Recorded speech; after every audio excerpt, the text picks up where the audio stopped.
اعوذ باللہ من الشیطان الرجیم بسم اللہ الرحمن الرحیم رب اشرح لی صدری ویسر لی امری واحلل عقدۃ من لسانی یفقہوا قولی۔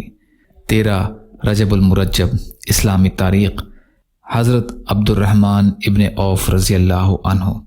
حضرت عبد الرحمن بن عوف رضی اللہ تعالی عنہ ان 5 صحابہ میں سے ہیں جنہوں نے شروع زمانے میں حضرت ابو بکر صدیق رضی اللہ عنہ کی دعوت پر اسلام قبول کیا۔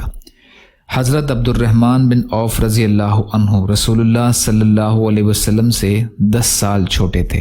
30 سال کی عمر میں اسلام قبول کیا۔ انہوں نے حبشہ اور مدینہ دونوں کی ہجرت کی اور غزوہ بدر اور احد بلکہ تمام غزوات میں رسول اللہ صلی اللہ علیہ وسلم کے ساتھ شریک رہے۔ آپ رضی اللہ عنہ کا شمار بھی ان 10 صحابہ میں ہوتا ہے جن کو نبی کریم صلی اللہ علیہ وسلم نے دنیا ہی میں جنت کی خوشخبری سنائی تھی۔ جب حضور صلی اللہ علیہ وسلم ہجرت کر کے مدینہ آئے تھے تو ان کے پاس کچھ بھی نہ تھا۔ رسول اللہ صلی اللہ علیہ وسلم نے ان کا بھائی چارہ سعد بن ربیعہ انصاری رضی اللہ تعالی عنہ سے کیا تھا۔ حضرت عبد الرحمن رضی اللہ عنہ نے ان سے کوئی مال نہیں لیا اور خود تجارت شروع کر دیا۔ اللہ تعالیٰ نے ان کی تجارت میں ایسی برکت عطا فرمائی کہ آپ کا شمار مدینہ کے امیر ترین لوگوں میں ہونے لگا۔ حضرت عبد الرحمن رضی اللہ عنہ کثرت سے اللہ کے راستے میں مال خرچ کرنے والے تھے۔ کبھی آپ نے اپنے مال کا آدھا حصہ خرچ کیا تو کبھی 40,000 دینار خرچ کیا اور کبھی 500 گھوڑے میں ساز و سامان کے اللہ کے راستے میں دیے۔ ایک روز آپ نے 30 غلام ایک ہی وقت میں آزاد کیے۔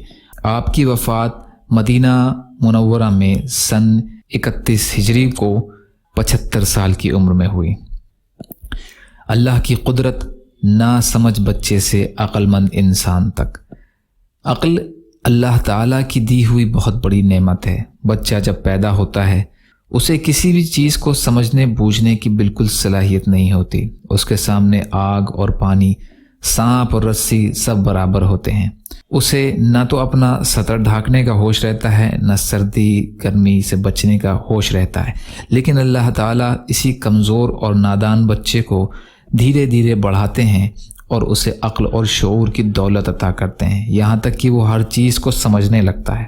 وہ آگ اور سانپ سے بچنے لگتا ہے، وہ اپنے سطر کو چھپاتا ہے، وہ اچھائی اور برائی کو سمجھنے لگتا ہے۔ یہ اللہ تعالیٰ کی قدرت کی کاریگری ہے کہ جس نے ایک چھوٹے سے ناسمجھ بچے کو آہستہ آہستہ عقل اور سمجھداری کے کمال تک پہنچایا۔ ایک فرض کے بارے میں، حج کن لوگوں پر فرض ہے؟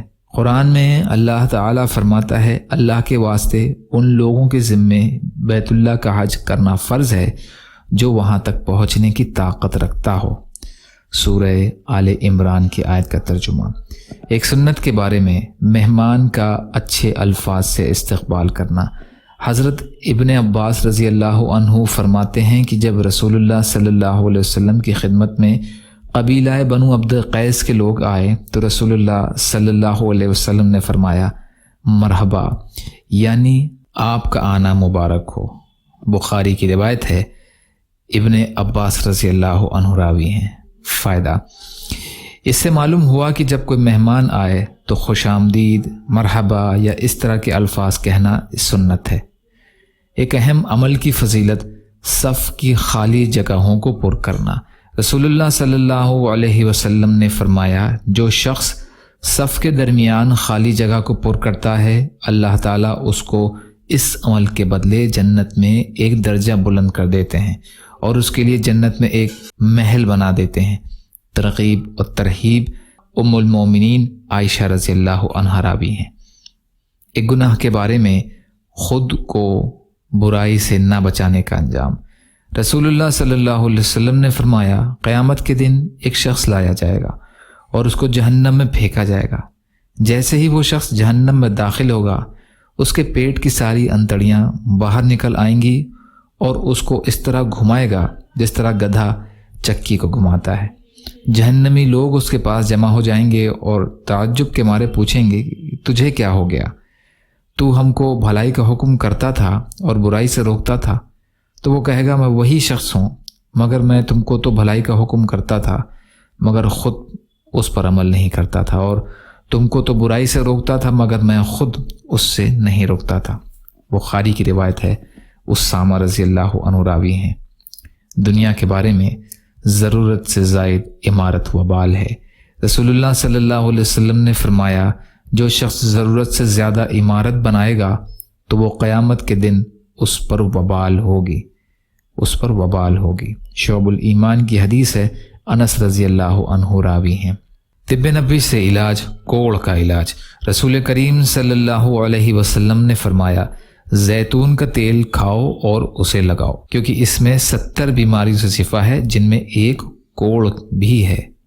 کنز العمال کی حدیث ہے، ابو ہریرہ رضی اللہ عنہ راوی ہیں۔ قرآن کی نصیحت۔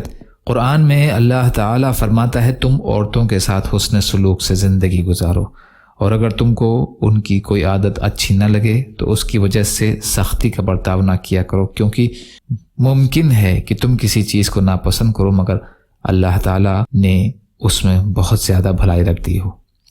سورہ نساء کی آیت کا ترجمہ ہے۔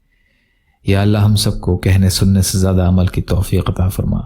یا اللہ ہم ہر قسم کی بھلائی جو جلد دیر میں ملنے والی ہے، جسے ہم جانتے ہیں اور نہیں جانتے، ان تمام بھلائیوں کو آپ سے طلب کرتے ہیں۔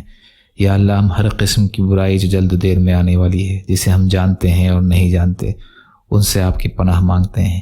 یا اللہ آپ جو بھی فیصلہ ہمارے لیے فرمائیں اس کا انجام بہتر فرما دیجیے، برحمتک یا ارحم الراحمین۔ لا الہ الا اللہ محمد رسول اللہ۔ السلام علیکم ورحمۃ اللہ وبرکاتہ۔